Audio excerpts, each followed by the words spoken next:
बिस्मिल्लाहिर्रहमानिर्रहीम। Welcome to Khan Academy of biology. Dear students, आज हमने जो टॉपिक डिस्कस करना है इसका नाम है डिफॉर्मिटीज ऑफ स्केलेटन। यानी अगर स्केलेटन डिफॉर्म करता है या मॉडिफाइड करता है या इसमें कोई नेगेटिव चेंज आता है तो स्केलेटन से रिलेटेड कौन कौन सी डिजीजेज आ सकती हैं, ये हमने डिस्कस करना है। 3 काजेस को हम डिस्कस करेंगे जिसकी बेस के ऊपर स्केलेटन से रिलेटेड डिजीजेज आती हैं। इनमें फर्स्ट काज है जेनेटिक काज, यानी अगर जेनेटिक एबनॉर्मेलिटी आती है उसकी वजह से भी स्केलेटन से रिलेटेड डिजीजेज आ सकती हैं। उसके बाद सेकंड है हार्मोनल काज। अगर हार्मोनल सिंथेसिस या हार्मोन की सिंथेसिस या सेक्रेशन प्रॉपर नहीं होती, इस बेस के ऊपर भी स्केलेटन से रिलेटेड डिजीजेज आ सकती हैं। उसके बाद थर्ड है न्यूट्रिशनल काजेज। अगर किसी पर्सन की न्यूट्रिशन प्रॉपर नहीं, वो बैलेंस डाइट नहीं लेता, तो इसकी वजह से भी स्केलेटन से रिलेटेड डिजीजेस आ सकती हैं। सबसे पहली काज को हमने डिस्कस करना है जिसका नाम है जेनेटिक काजेस। और जेनेटिक काजेस की वजह से फर्स्ट डिजीज है क्लेफ्ट पैलेट। क्लेफ्ट पैलेट के अंदर पैलाटाइन और मैग्जिला ये आपस में फ्यूज नहीं करती और नेजल कैविटी और ओरल कैविटी में एक कॉमन ओपनिंग आ जाती है। यानी यहाँ पर ये जो नेजल कैविटी है और ओरल कैविटी है इसमें एक ओपनिंग बन जाती है यहाँ पर इस जगह पे। तो इससे नुकसान क्या होता है कि जब फूड इंजेस्ट की जाती है तो फूड लंग्स के अंदर चली जाती है, जहां पर इंफेक्शन की वजह से निमोनिया हो जाता है। तो ये डिजीज क्लेफ्ट पैलेट कहलाती है। यहाँ पर 2 लफ्ज इस्तेमाल हुए हैं, एक पैलाटाइन और दूसरा मैग्जिला। इसी चैनल के अंदर हमने स्केलेटन के ऊपर एक वीडियो बनाई थी, इसके अंदर हमने इन दोनों बोन्स को डिस्कस किया था। तो आप उस लेक्चर को सुन सकते हैं और वहां से देख सकते हैं कि पैलाटाइन कौन सी बोन है और मैग्जिला कौन सी बोन है। उसके बाद सेकेंड डिजीज है माइक्रोसेफेली। माइक्रो मीन स्मॉल और सेफलाइजेशन का मतलब होता है ब्रेन फॉर्मेशन। और इस सेफलाइजेशन में जो हेड बनता है या स्कल बनता है ये रिड्यूस होता है, यानी छोटा स्कल बनता है। ऐसे पर्सन मेंटली एबनॉर्मल होते हैं या मेंटली रिटार्ड होते हैं। This genetic disease is called microcephaly.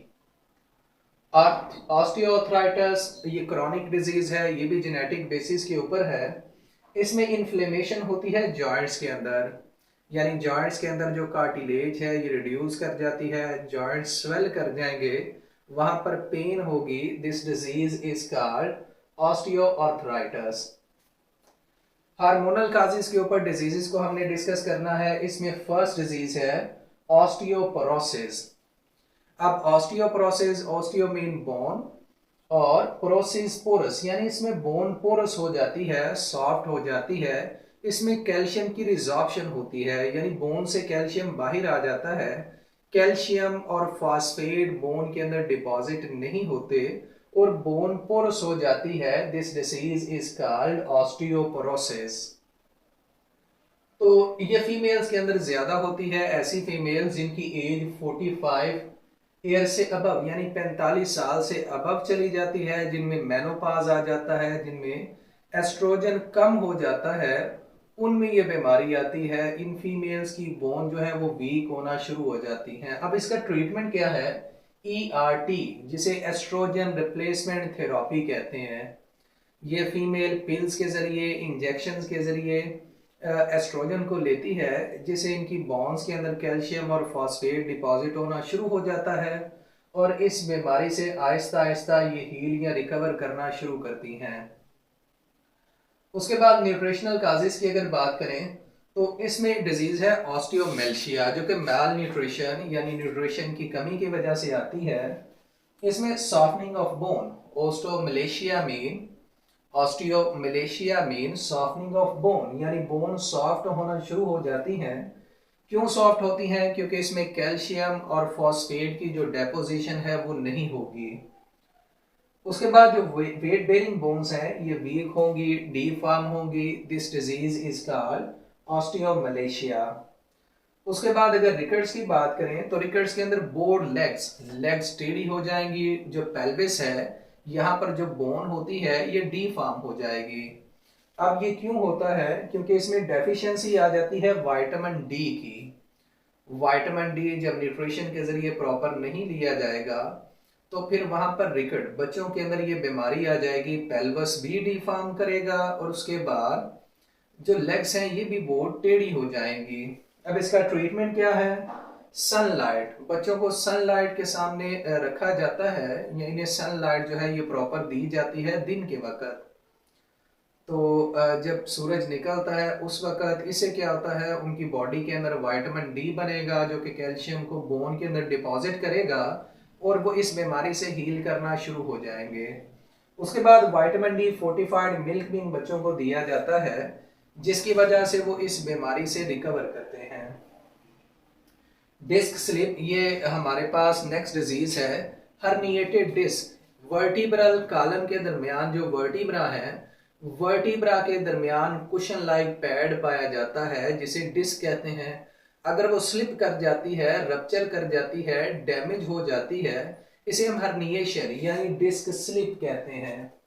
इसके काजेज क्या है? ट्रॉमा, कोई एक्सीडेंट हो सकता है, चोट लग सकती है, या उसके बाद कोई ऐसा वेट उठाते हैं जिसकी वजह से वर्टिब्रल कॉलम के ऊपर प्रेशर, दबाव पड़ता है जिसकी वजह से डिस्क स्लिप हो सकती है। अब इसका इलाज क्या है? या तो कंप्लीट बेड रेस्ट कहा जाता है या सर्जिकली ऐसे डिस्क को रिमूव किया जाता है। यहाँ पर हमारे पास ये वर्टिब्रल कॉलम है, ये एक वर्टिब्रा जिसमें जो रेड है ये पैच लाइक या पैड लाइक स्ट्रक्चर, इसे हम डिस्क कहते हैं, इंटरवर्टिब्रल डिस्क। उसके बाद ये ब्लू, ये भी वर्टिब्रा है, ये ब्लू ये भी वर्टिब्रा है, और पैड लाइक स्ट्रक्चर दरमियान में है जो कि हमारे पास ये स्ट्रक्चर कहलाएगा इंटरवर्टिब्रल डिस्क। अगर इसे मैग्नीफाई करके देखें तो इसके बाहर एक मेम्ब्रेन होती है जिसे एनुलस फाइब्रोसिस, और उसके बाद यहाँ पर जेली लाइक मैस होता है जिसे न्यूक्लियस पल्पोसिस कहते हैं। अब जैसे ही ये एनुलस फाइब्रोसिस डैमेज करता है या चोट आती है या आप हैवी वेट उठाते हैं जिसके प्रेशर की वजह से एनुलस फाइब्रोसिस यहाँ से ब्रेक कर देगा और ये न्यूक्लियर पल्पोसिस जो है ये बाहर आ जाएगा।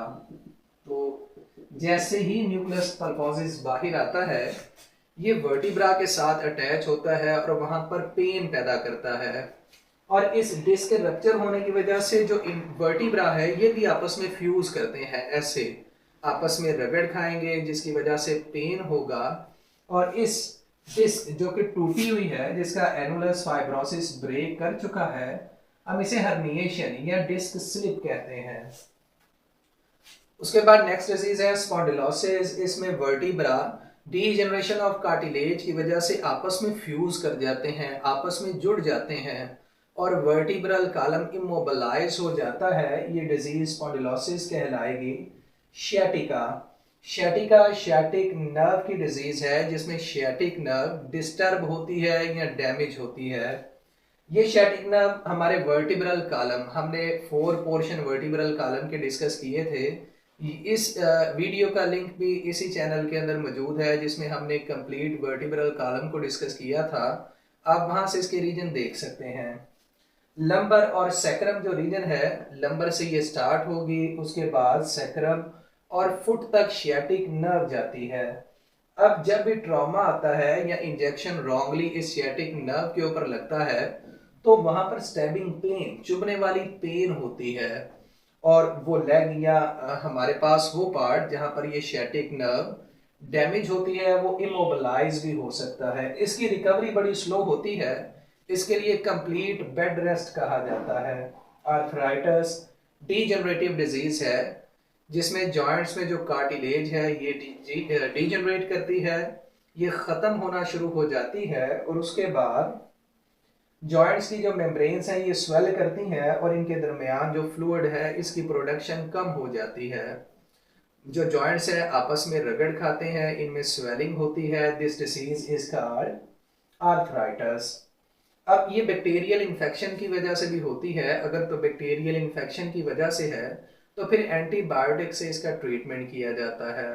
उसके बाद अगर यूरिया जॉइंट्स के अंदर आ जाता है, डिपॉजिट होता है, तो उससे भी ये डिजीज हो सकती है। इसकी टाइप है ऑस्टियोआर्थराइटिस जिसे हमने स्टार्ट के अंदर ही डिस्कस कर लिया है।